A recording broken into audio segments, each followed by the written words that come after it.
Hello everyone. In this video, the red supergiant star Antares will replace the Sun in the solar system. You'll see how the planets and moons will change because of this, and which planets will survive at all. All of this will be demonstrated using the Universe Sandbox simulator. Let's go!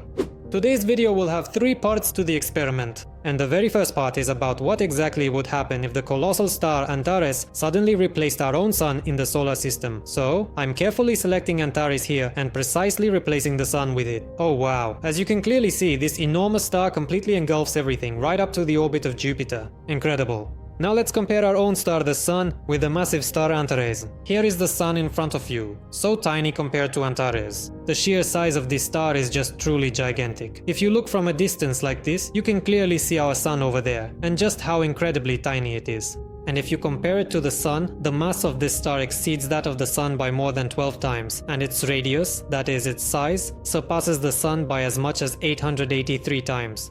The surface temperature of this star is of course only 2849 degrees Celsius, but its luminosity exceeds that of the Sun by as much as 66,431 times. Incredible! Well, it's a red supergiant star, that's why it's so incredibly huge. And just look at its habitable zone. Here, essentially, all of the planets of our solar system are situated within the black zone, where everything would intensely burn, and only a very few celestial objects that are currently in the farthest reaches of the solar system just barely manage to fall into the red zone of this particular star. And now I'm starting the simulation. Immediately, all those planets that ended up inside the star burned up instantly. Here we have Jupiter very close as well.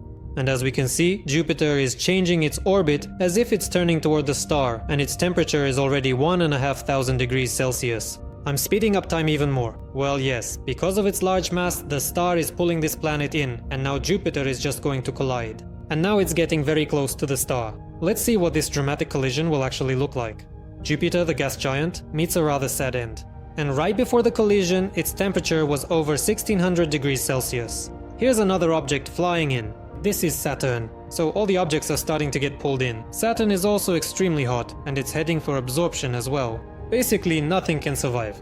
Even a planet like Jupiter has perished. Saturn also faces the very same situation, the same ultimate fate, and it too was completely absorbed by this truly enormous star. I've set an informative view here, and you can clearly see a wave sweeps through after Jupiter's impact, and somewhere on this side Saturn has also fallen in. But for now, I don't see any changes here. But that's not the main thing. Let's see what happens with the other objects in the solar system. So Uranus is moving. Uranus is also crashing into the star. Neptune is also moving toward being absorbed, most likely. Now the star is going to absorb it, yes. Neptune was also facing the very same sad fate. And Pluto is also crashing directly into the star. The object Quaoar, the object Orcus Haumea, the dwarf planets are also heading to be absorbed by the star. Makemake is crashing in as well. This is truly insane. The massive star is pulling everything toward itself. Nothing can possibly escape its immense gravity, not even to survive. Oh, Sedna survived. That's good. At least one object will survive in our simulation. Well, there's also the object 2018 VG18 heading toward the star, and it's crashing into the star as well. And we're left with the one and only Sedna in the system, which is orbiting in such an elongated elliptical path. Incredible! Right now Sedna is at the farthest point of its orbit from Antares. Let's see what's going on with it. So in the end, its average temperature is 204 degrees Celsius. And what will happen at the closest point to the star? And right now, Sedna is approaching the closest point to the star. And here, this particular celestial body has heated up so much that its average surface temperature is an astonishing 1508 degrees Celsius. And just look at how incredibly close the star is to it here. Now for the second part of the experiment. I placed the star Antares in place of the Sun. But this time Jupiter, Saturn, Uranus, Neptune and Pluto will be on circular orbits around this star. Let's see what temperature will be established on them. Everything is still in the black zone of this star. Well, in general, the main thing is to find out what the outcome will be. Plus, I'll also add some interesting moons to Jupiter, Saturn, Uranus and Neptune, and we'll take a look at them too. But guys, there's one problem. If I speed up time, about 1 month passes per second. Pay close attention to Jupiter's orbit, because something is about to happen. There. It's as if it sucked some of the material from the star Antares, and because of that, the orbits got messed up. Look at how the orbits look now. So basically, Jupiter really messed everything up here. If you open Antares' characteristics, it says its mass is now over 5 solar masses, but before it was 14. Well, now the mass truly seems to be coming back, like those particles that escaped are being completely reabsorbed, and the mass is being fully restored, and as you can clearly see, the orbit is also steadily returning to normal. It looks pretty interesting. Let me speed up time even more. And overall the mass has completely recovered. As we can see, after this, Jupiter is simply going to crash into the star Antares, and Saturn will almost graze it as well. And did you see what just happened? I don't know why the simulator works like this. Saturn just barely touched the star, and it immediately just fell completely apart. So, guys, I am going to carefully remove Jupiter, along with its primary main moons, so that we can properly and clearly see what the temperature will be on the other planets. Well, some time has passed, I've already checked, the temperature on all the planets has stabilized, and as you can see, the orbits are no longer disturbed and everything is fine. Let's start looking at the planets. We'll start with Saturn. Here, it's the closest to the star, and its average temperature is 1020 degrees Celsius. Now its moon Enceladus is also extremely hot. Its average temperature is 679 degrees. Titan looks like this. Also, it's extremely hot. The temperature is 1017 C. As we can see, there's no atmosphere. It has lost it. Uranus is almost unrecognizable. Here, it's become more greenish, you could say. And on this side, it gradually shifts more toward bright white and yellow shades. And on the dark side, everything is completely red. Its average temperature is an extremely hot 461 degrees Celsius. Here's its moon Miranda. Its average temperature is 453 degrees Celsius. And as we can see, it's also quite heated. The glowing rock is clearly visible on the dark side of the moon. And here is Titania. It's also quite hot, very much like this indeed. The average temperature is 466 degrees Celsius. And this is how this moon looks against the backdrop of the star Antares. Now Neptune? It has quite an interesting and unique appearance. If you look closely at the dark side, you can also clearly see these heated areas in the upper layers of the atmosphere.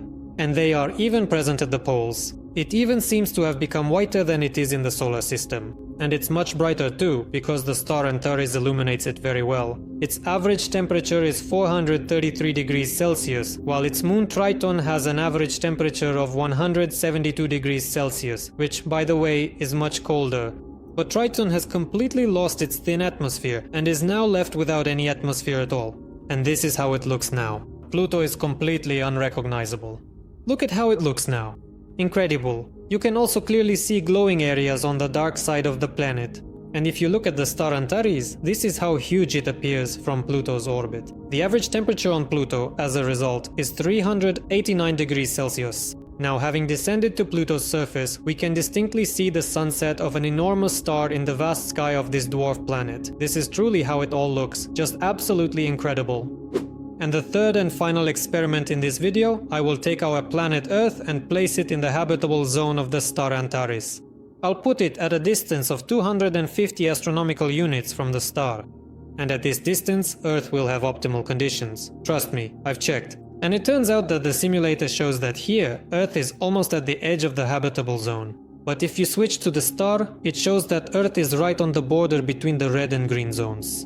And if you select Earth again, this is how the simulator displays it, the habitable zone. So for a planet with certain conditions, there might even be its own unique habitable zone. So guys, let's start the simulation. 1 month passes, just a second. The temperature is rising now. Yes, it's going up. But trust me, it won't rise too much. After all, Earth will have a perfect orbit here. And in the end, guys, our average temperature settled at just over 16 degrees Celsius. Of course, there are places with temperatures as low as minus 140 degrees. But now I'll explain to you why the temperature is so low there. Here, our orbital period, that is, a year, on planet Earth in this scenario is 1122 Earth years. That's a very, very long year indeed. Because of this significant astronomical phenomenon, we ultimately end up with approximately 550 years of a cold season in certain parts of this particular planet, and just as many years of a warm season. In other words, the winter and summer seasons now last much, much longer on this planet than they typically do in our own familiar solar system. And so this is precisely the kind of extreme temperature we have here, specifically in these frigid polar regions where starlight simply can't shine for about 550 long Earth years. On such a planet, the surface atmospheric pressure is 1.24 atmospheres. It's become a bit higher than before. And the overall probability of life is a little over 85%. Yes, it has dropped a little, but it's still not critically low. Now let's take a closer look at the surface. I'll hide the atmosphere in the clouds, and what immediately and quite clearly catches our eye is that we have additional land, indeed, near the coast of North America. If you look over here, it also seems like there's more land. And near China there's more as well. But if you look here, in Australia, on the contrary, some areas have been flooded, the south and central regions. In South America everything seems fine, but overall the changes are mostly closer to the poles. From what I can see, where the ice advanced and retreated, there were some changes. And this is how the Earth is illuminated by the star Antares, giving it these more yellowish tones. And here's another view for you, of the star Antares and our planet Earth. So, that's the kind of experiment we ended up with today. The star Antares is just way too big for the solar system. If you truly enjoyed the video, please kindly give it a like and leave a thoughtful comment about what you specifically thought and any interesting ideas you had after watching. Thank you very much for watching, and we will see you again in the vast universe.